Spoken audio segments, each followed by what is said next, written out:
코로나19 확진자가 조금처럼 줄어들지 않고 있습니다. 700명대, 사흘 연속 700명 일일 확진자가 발생하고 있고요. 이 일이 벌써 1년 반이 넘도록 처음 우한에서 발견된 때로부터 시작하면 1년 반이 되도록 계속되고 있습니다. 사회적 거리두기가 강화되어서 시행되고 있고 사적 모임 5인 이상 사적 모임 금지가 실행되고 있습니다. 현 서울시장은 선거운동 기간 중에 유흥업소의 영업 제한 시간을 밤 12시로 확장하겠노라고 그렇게 공약을 내세우기도 했습니다. 뉴스에 따르면 아예 문을 걸어 잠그고 간판들도 끄고 그리고 이제 영업을 새벽까지 하는 그런 유흥업소도 단속이 되었다라는 그런 뉴스를 듣습니다. 술, 유흥에 관심조차 없는 저로서는 도무지 이해가 가지 않습니다. 꼭 그렇게까지 해야 되는가? 꼭 그렇게까지 어겨가면서 그렇게 해야 되는가 하는 생각이 들면서 마음속으로 비난하게 됩니다. 하지만 한편 다르게 생각하면 교회 밖의 사람들이 교회를 볼 때 어떻게 말을 할까? 어제 제가 이발을 하러 이발소에 갔는데요. 제가 목사인 것을 모르는 그 이발사 아저씨가 교회가 이런다고 저한테 이제 이야기를 하더라고요. 이유인즉슨 옆 상가에 있는 그 교회가 아주 작은 개척교회는 아닌데 꽤 오래된 교회인데 이제 성도가 그렇게 많지 않은가 봅니다. 10여 명 되는 성도가 모이는데 가만 보니까 자기들끼리 예배드리고 나서 하지 말라는 식사하더라 하면서 저한테 뭐라고 그러는 겁니다. 교회가 그런다고 하면서 저는 이제 어떻게든 변호해 보려고 하는데 법을 어기고 해도 됩니까 하는 말에는 제가 할 말이 없더라고요. 제가 유흥업소 그 업주들을 또 거기에 가서 술을 마시고 춤을 추고 하는 사람들을 이해하지 못하고 비난하는 것처럼 그래 교회 밖의 사람들이 일부 교회지만 정부의 방역 지침을 지키지 아니하고 이렇게 예배뿐만 아니라 소모임 또 식사 이런 것들을 하는 그런 모습을 보면서 똑같이 그렇게 판단하고 비난하겠구나 하는 그런 생각을 해보았습니다. 우리는 믿음 있는 행동이라고 예배는 포기할 수 없고 성도의 교제는 포기할 수 없고 또 소그룹을 통해서 이루고자 하는 그런 목적들을 포기할 수 없어서 강행하는 것이 믿음 있는 행동이라고 그렇게 말을 하는데 그렇게 생각하는데 과연 그것이 하나님의 이름을 높이고 저 사람들 참 믿음 좋은 사람들이다 라고 그렇게 박수를 쳐줄까 라는 생각을 해봅니다. 우리는 어려움을 당할 때 여러 가지 반응을 보입니다. 참고 견디고 기다리고 하는 그런 반응을 보이는가 하면 포기하고 다른 길을 찾고 하는 그런 반응도 보입니다. 회사에서 안 좋은 일이 있을 때 그래도 참고 기다리면서 그 변화를 참고 추구하는 그런 회사원들이 있는가 하면 사표를 던지고 다른 길을 찾는 그런 사람들도 있습니다. 참고 기다리면서 조금씩 아주 더딘 변화를 기다린 사람이 옳은가 아니면 나는 이런 조직에 함께 있을 수 없습니다. 사표를 내고 나오는 사람이 옳은가? 우리는 판단할 수가 없지요. 어디가 옳다고 단언하기가 어렵지요.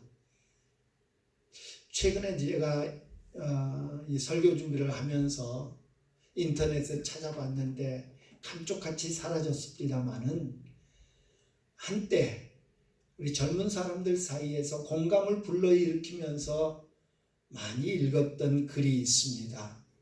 특정 회사를 지칭해서 대단히 죄송하지만 삼성 탈출기라는 그런 글이었습니다.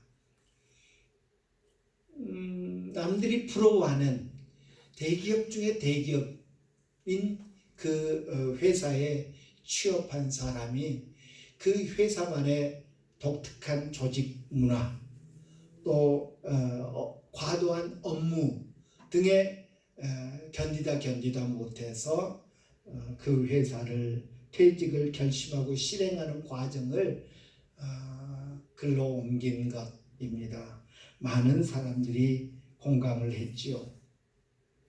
코로나19 팬데믹 또 사회적 거리두기 등으로 힘들고 지친 사람들이 매일 600명, 700명의 신규 환자가 발생함에도 불구하고 비행기표를 구할 수 없을 정도로 호텔이 다 예약이 찰 정도로 제주도로 향하고 있고요. 또 그 외에 관광지로 향하고 있고요. 유흥업소를 찾고 있고요. 주말이면 산으로 계곡으로 찾고 있는 그런 현실입니다. 일상이 없어져 버린 변화된 일상을 탈출하고자 하는 그런 모습이 아닌가 싶습니다. 그들을 비난하고 그들의 행동이 잘못됐다라고 말할 수 없는 것이 변해버린 일상 때문에 힘들어하는 사람들이 숨 쉴 곳을 찾고 싶어하는 그런 인류 보편의 현상이라고 말할 수 있을 것입니다. 우리 인생들은 힘들면 도망치고 싶습니다. 도망치려고 합니다. 어려운 순간들을 모면하려고 하고 그 상황을 벗어나려고 하는 것이 일반적인 그런 모습입니다. 우리는 부활절에 이어서 부활절 주일들을 통해 부활하신 예수님이 자신의 부활을 사람들에게 보여주고 만지게 함으로 말미암아서 부활을 확신하게 만드시는 모습을 보고 있습니다. 선생님의 죽음이라는, 아니 하나님의 아들 예수 그리스도의 죽음이라고 하는 상상도 하지 않았던 일들이 제자들에게 벌어졌습니다. 당황스러운 사건,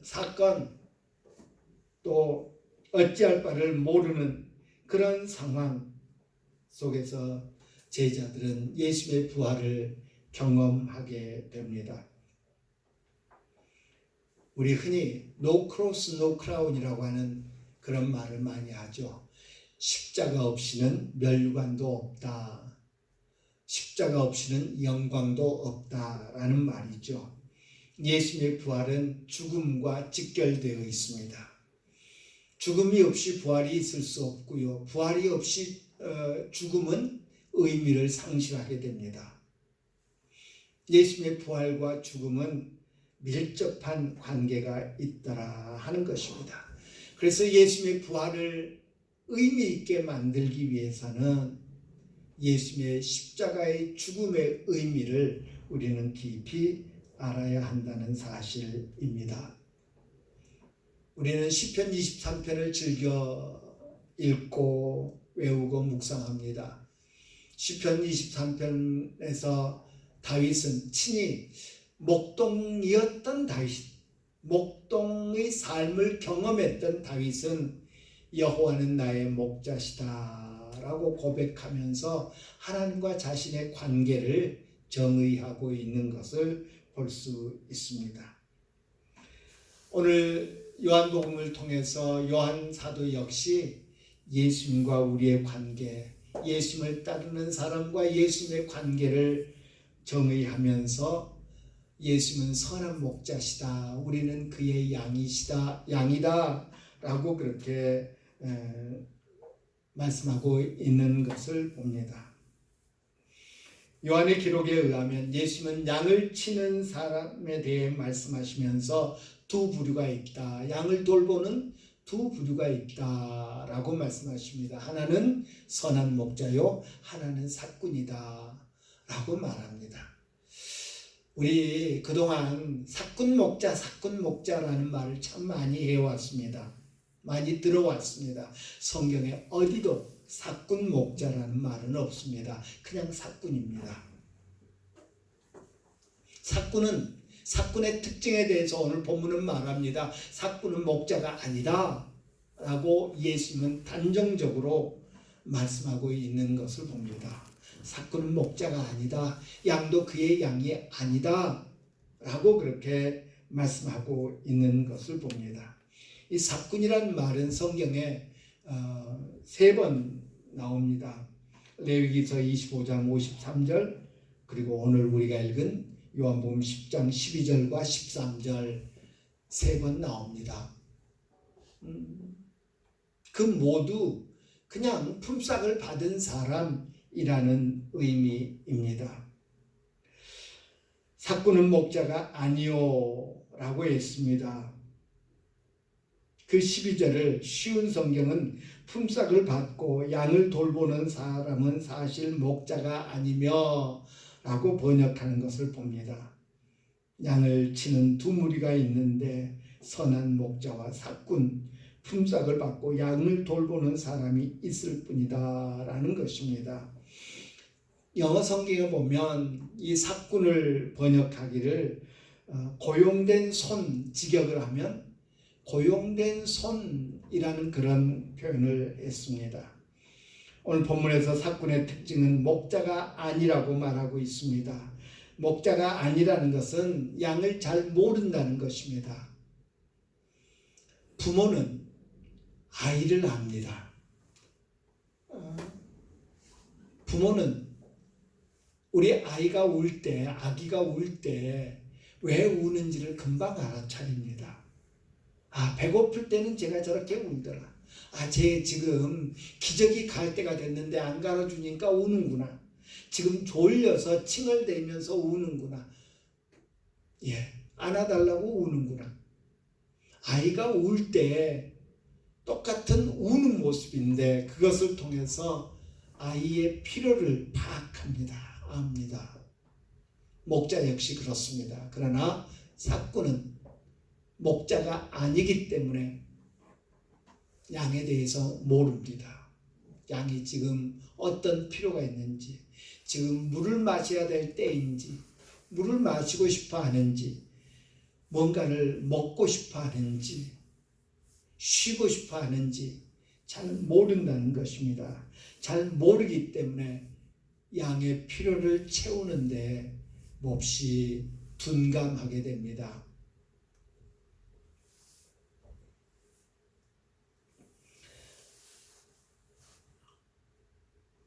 품삯이 목적인 사람, 사꾼은 양에 대해서 잘 알지 못합니다. 알려고도 하지 않습니다. 양의 주인이 아니라고 했습니다. 땅에 따라서 양이 건강하고 양이 살찌고 새끼를 낳고 하는 일에 대해서 관심이 없습니다. 관심은 늘 자기에게 있습니다. 오늘 품삯을 잘 받을 수 있을까? 오늘 어떻게 하면 힘들지 않게 적당히 양을 치다가 품삯 받고 돌아갈까 하는 자기 자신에게 있습니다. 그는 양을 돌보지 않습니다. 따라서 이리가 오는 것을 보면 달아납니다.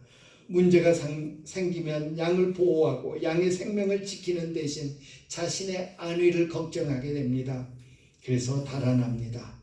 양의 필요, 양의 안위, 양의 생명, 이것 대신 자기의 생명, 자기의 안위, 자기의 형편을 먼저 생각하더라 하는 것입니다. 양을 먹이는 일에 대해서, 양을 푸른 초장으로 인도하고 쉴만한 물가로 인도하는 일에 대해서 관심을 두지 않습니다. 그 결과 양은 이리에게 물려가서 목숨을 잃습니다. 또 양들은 그 이리에 의해서 흩어지게 됩니다. 사꾼이 모아주지 않습니다. 사꾼이 불러서 한 곳으로 모으지 않습니다. 자신의 보호의 그늘 아래 두려고 하지 않습니다. 먼저 도망가 버립니다. 따라서 양들은 흩어지게 됩니다. 해치게 됩니다. 흩어지게 됩니다. 그리고 그 흩어진 양들은 또 언젠가 다른 이리에 의해서 먹힘을 당하게 될 것입니다. 사꾼이 직접 양을 해치지는 않지만 양을 해치는 결과를 낳는 것이 사꾼이다라는 것을 우리가 미루어 알 수 있습니다. 양을 돌보는 사람 중에는 사꾼이 있는가 하면 선한 목자가 있음을 말하고 있습니다. 오늘 본문에서 예수님은 자신을 가리켜서 나는 선한 목자다라고 말하고 있습니다. 사꾼은 목자가 아닙니다. 양도 자기 양이 아닙니다. 사꾼은 문제가 생기면 자기 자신을 위해서 도망칩니다. 사꾼이 자신이 목숨을 지키는 대신 그 양이 대신 희생하게 됩니다. 반면에 선한 목자는 양들을 위해서 목숨을 버린다고 말합니다. 힘들어질 때 도망치는 사람들과 다르게 예수님은 자기를 신뢰하는 사람들을 위해서 목숨을 버리신다라고 말합니다. 예수님께서 본문을 통해서 자신의 죽음을 암시하면서 목숨을 버린다라는 표현을 씁니다. 버린다라는 표현은 우리가 잘 이해할 필요가 있습니다. 우리가 성경을 읽을 때 여러분 다른 번역본 우리 개역 개정을 우리가 이제 교단적으로 또 우리 한국교회 전체가 개역 개정판을 이렇게 번역본으로 쓰는데 여러분 인터넷을 보면 다른 역본들을 볼 수 있는 그런 사이트들이 있습니다. 구태여 다른 성경들을 사지 않더라도 그것들을 통해서 우리 다른 역본들을 많이 봤으면 좋겠습니다. 특별히 쉬운 성경은 말 그대로 쉽게 요즘 말로 이렇게 풀어서 성경을 번역했기 까닭에 성경을 쉽게 이해하는데 많은 도움을 주는 것 같습니다. 우리는 버린다라는 말을 할 때 어떤 물건이 고장났을 때 버린다라고 말합니다. 또 더 이상 필요가 없을 때, 낡고 구식이 되었을 때 우리는 그것들을 버립니다. 그런데 오늘 본문에서 예수님이 말씀하실 때 이 버린다라는 말은 결코 그런 뜻이 아니지요. 자기의 생명을 쓸모가 없어서 버리는 것 결코 아니지요. 예수님이 지금 자신의 자살을 암시하면서 내가 내 목숨을 버리겠다라고 말씀하는 것 아니지요. 쉬운 성경은 오늘 본문 11절을 나는 선한 목자다. 선한 목자는 양을 위하여 자기 목숨을 내놓는다라고 번역했습니다. 그렇습니다. 자기 목숨을 내놓는 것입니다. 바른 성경도 내놓는다고 했습니다. 현대인의 성경은 자기 생명을 바친다라고 그렇게 번역하고 있는 것을 봅니다. 이 버린다라고 번역된 헬라어 단어는 일반적으로 쓰이는 그런 단어라고 합니다. 티뎀이라고 하는 그런 단어에서 온 말인데 일반적으로 많이 쓰이는 그런 단어인데 사도가 요한복음에서 이 티뎀이라고 하는 단어를 쓴 경우를 보면 요한복음 11장에서 예수님께서 나사로가 죽은 다음에 찾아오셔서 그를 어디에 두었느냐라고 물을 때 그 두었느냐라고 할 때 그 단어에 이 단어를 썼고요. 또 예수님께서 유월절 만찬을 드실 때 식사 자리에서 일어나 겉옷을 벗고 허리에 수건을 동이고 제자들의 발을 씻으셨죠. 그때 원문에 보면 이 예수님이 겉옷을 벗고라는 말에 이 티데미를 썼습니다. 따라서 벗어서 놓고 그 말이죠. 벗어서 옆에 놓고 놓아둔다는 그런 의미로 쓰였습니다. 또한 베드로에게 내가 선생님을 위해서 생명을 내놓겠습니다. 내가 나를 위하여 목숨을 버리겠느냐, 우리말로 번역된 요한복음 11장 38절에서 그렇게 물으실 때 이 단어를 사용했고요. 예수님께서 십자가에 못 박히셨을 때 그 위에 유대인의 왕이다라고 하는 명패가 달려 있었죠. 요한복음 19장 19절에 보면 십자가 위에 붙이니, 그 명패를 십자가 위에 붙였다라고 할 때 이 티뎀이라고 하는 단어를 썼습니다. 또 흥미로운 것은 요한복음 15장 16절에 보면 너희가 나를 택한 것이 아니요 내가 너희를 택하여 세웠나니 할 때 그 세웠다라는 말을 할 때 이 티뎀이라고 하는 단어를 사용했습니다. 예수님의 시신이 무덤에 놓이게 될 때도 이 단어를 썼고요. 그래서 놔두다, 영어 성경에 보면 lay down이라고 하는 단어를 썼는데, 놔두다, 내려놓다, 자기 생명을 기꺼이 내려놓는 그런 예수님의 모습을 보고요. 요한복음에 티뎀이라고 하는 단어가 쓰일 때는 이 단어는 자발적인 행동을 의미할 때 썼습니다. 왜 저런 명패를 걸어붙였습니까? 유대인들이 빌라도에게 항의할 때 내가 쓰고 싶은 거 썼다 라고 빌라도가 이야기하죠. 자의로 기꺼이 뭔가를 하는 행동을 말하죠. 내가 선생님을 위해서 목숨을 내려놓겠습니다. 예수님이 기꺼이 스스로 옷을 벗어서 옆에 놓고 제자들의 발을 씻으셨고요. 이처럼 자발적인 행위를 묘사할 때 이런 표현을 썼더라라는 것입니다. 나는 선한 목자다. 그래서 양들을 위해서 목숨을 내놓는다, 목숨을 버린다 할 때 어쩔 수 없어서 마지못해서 억지로 아니라 기꺼이 자발적으로 말씀하고 내놓을 것을 말씀하고 있는 것입니다. 그래서 예수님은 말씀하시죠.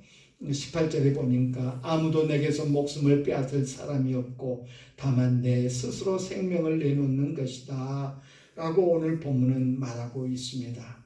예수님은 자신의 의지로 자신이 기꺼이 양들을 위해서, 우리를 위해서 목숨을 내놓으실 것을 말씀하고 계십니다. 뿐만 아니라 예수님이 자신의 목숨을 내놓는 것은 아버지의 뜻이었기 때문입니다. 오늘 본문 17절은 말합니다. 아버지께서 나를 사랑하시는 것은 내가 나의 목숨을 스스로 버리기 때문이다 라고 말하고 있습니다. 하나님이 세상을 이처럼 사랑하사 독생자를 주셨으니, 하나님이 세상을 이처럼 사랑하사 독생자를 주셨으니, 독생자를 주신 것은 하나님의 뜻, 우리를 사랑하시는 하나님의 뜻임을 말씀하고 있습니다. 로마서 5장 8절에서 우리가 아직 죄인되었을 때 그리스도께서 우리를 위하여 죽으심으로 하나님께서 우리에 대한 자기의 사랑을 확증하셨느니라 라고 말씀하셨죠. 내가 너희를 이만큼 사랑한다 라는 하나님의 뜻의, 하나님의 의지의 표현이 예수님의 십자가, 예수님이 목숨을 버린 사건이더라 라는 것입니다.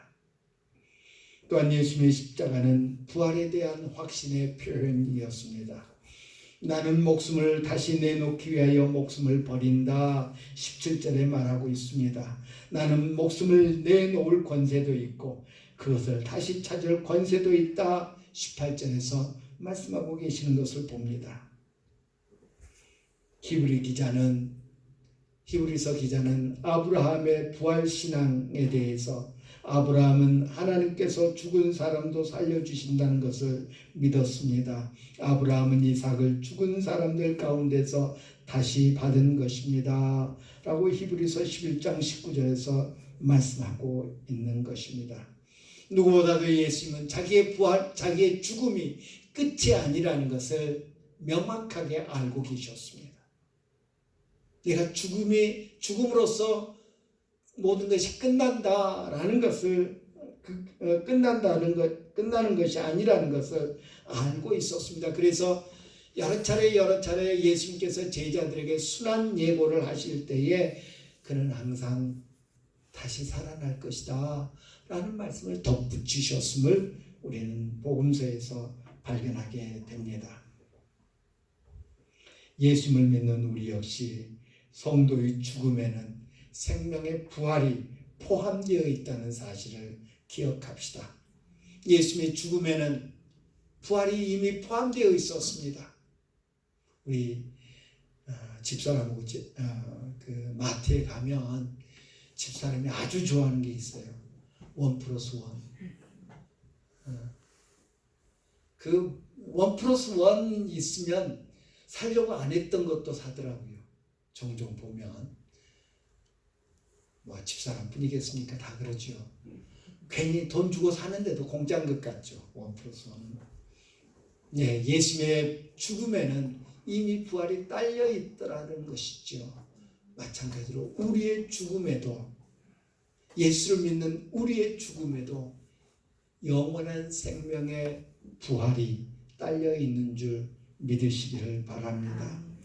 선한 목자가 삭군과 다른 가장 중요한 요인 중에 하나는 선한 목자는 양의 주인이다 라는 사실입니다.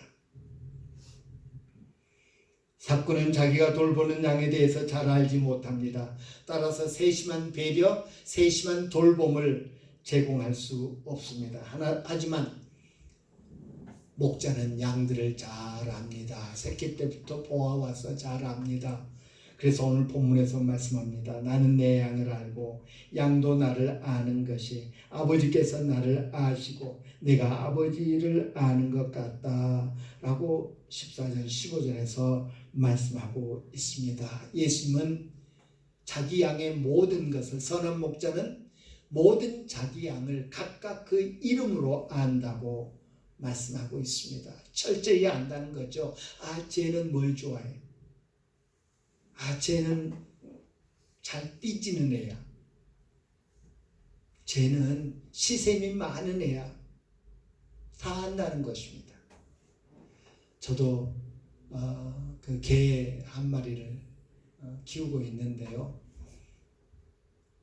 그 개의 뭐랄까요, 표정을 읽을 수 있게 되더라고요.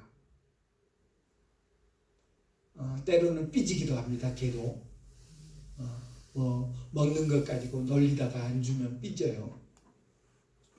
그래서 뽀뽀해 주라면 잘 해주다가도 그때는 또 삐질 때는 안 해주고 이러기도 하고, 화가 날 때도 있고, 또 놀아주기를 원할 때도 있고 그렇지요. 주인은 그 양을 속속들이 알고 계십니다. 그래서 그 양의 모든 필요에 적절하게 대응하는 것이 목자, 선한 목자이시더라라는 것입니다. 선한 목자의 양들은 그저 목자의 음성을 들으면 됩니다. 선한 목자의 양들은 그저 목자의 지팡이를 바라보면 됩니다. 선한 목자의 양들은 목자가 하라는 대로 하면 배불리 먹을 수 있고 편히 쉴 수 있게 됩니다. 마지막으로 선한 목자의 특징 중에 하나는 선한 목자는 자비로운 분이더라 라는 것입니다. 오늘 본문 16절은 말합니다. 이 우리에 들지한 다른 양들이 내게 있어 내가 인도하여야 할 터이니 그들도 내 음성을 듣고 한 무리가 되어 한 목자에게 있으리라 라고 말합니다. 다른 양들을 말합니다. 사꾼에 의해서 돌봄을 받지 못하고 있는 다른 양들, 그래서 이리저리 뿔뿔이 흩어져 있고 그 맹수의 이리의 공격에 노출되어 있는, 그래서 이 선한 목자가 돌봐주지 않으면 맹수가 삼켜버릴 수 있는, 맹수의 생명을 빼앗길 수 있는 그런 위험한 양들이 있더라. 우리에 들지 아니하는 내 양이 아니지만 내가 돌보아야 할 양이 있다 라고 그렇게 말씀하고 있는 것을 봅니다. 흩어져 방황하는 그런 양들을 맹수로부터, 이리로부터 보호해야 되겠다. 그 다른 양들까지도 돌보시는, 불쌍하게 그 목자의 돌봄을 받지 못하는, 사꾼에 의해서 망가쳐진 그런 양들을 돌보아야 한다라고 그렇게 말씀하고 있는 것을 봅니다. 예수님은 본문에서 선한 목자인 양 자신과 양을 돌보지 않는 고용된 사람의 대조를 보여주고 있습니다. 사꾼은 철저하게 자신의 이익이 가장 우선순위에 두어진 사람입니다. 자신이 우선순위가 되어져서 양을 그 다음으로 생각하는 그런 존재라고 한다면, 나는 선한 목자인데 선한 목자는 양의 주인이어서 양을 잘 알고, 선한 목자는 양을 위해서 기꺼이 목숨을 내놓는 그런 존재다 라고 말씀해 주고 있습니다. 우리 주님이 우리를 위해서 기꺼이 자기의 목숨을 내놓아 주신 분, 기꺼이 우리를 위해서 당신의 돌봄을 제공해 주시는 분이 우리 주님이시라는 사실을 우리는 기억해야 되겠습니다.